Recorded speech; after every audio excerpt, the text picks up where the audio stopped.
Salam sejahtera kepada semua. Video ini merupakan video pembentangan tentang subjek pengajian AM yang bertopik struktur dan pemerintahan.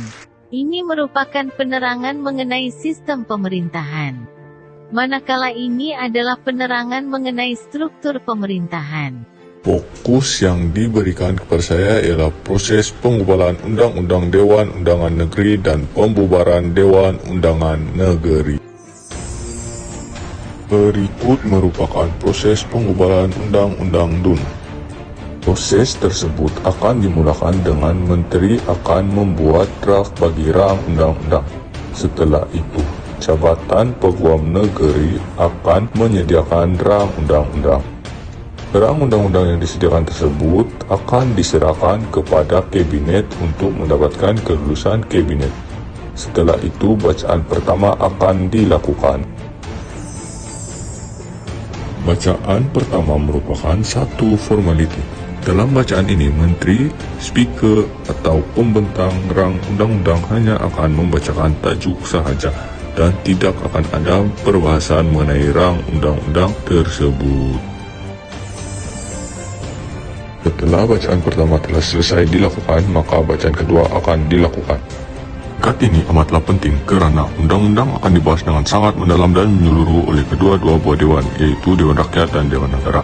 Menteri yang berkenaan juga akan bertanggungjawab bagi menjawab semua pertanyaan yang dikemukakan tentang rang undang-undang. Dalam bacaan kedua juga, undian akan dilakukan. Undian sama ada menolak atau menerima suatu rang undang-undang, namun hanya Dewan Rakyat yang berhak bagi menolak. Setelah itu, jika perlu dan telah dipersetujui oleh kedua-dua buah dewan, maka rang undang-undang tersebut akan diserahkan kepada peringkat jawatan kuasa.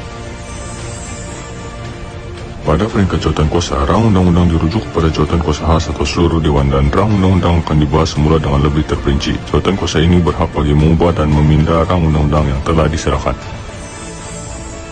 Setelah itu, bacaan ketiga akan dilaksanakan. Pada bacaan yang ketiga, rang undang-undang akan dibahas semula jika timbul suatu masalah, dan undian akan dilakukan sekali lagi bagi kelulusan rang undang-undang tersebut. Seterusnya, Majelis Perkenan yang di-Pertuan Agung. Rang undang-undang akan diperkenankan kepada yang di-Pertuan Agung, dan baginda diberikan waktu dalam masa 30 hari bagi memperkenankan rang undang-undang tersebut. Jika ianya tidak diperkenankan dalam tempoh 30 hari, maka undang-undang tersebut akan dianggap telah diperkenankan secara automatik.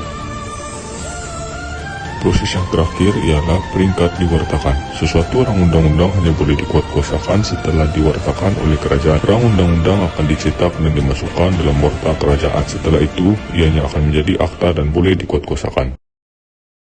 Seterusnya, fokus saya yang kedua adalah pembubaran Parlimen.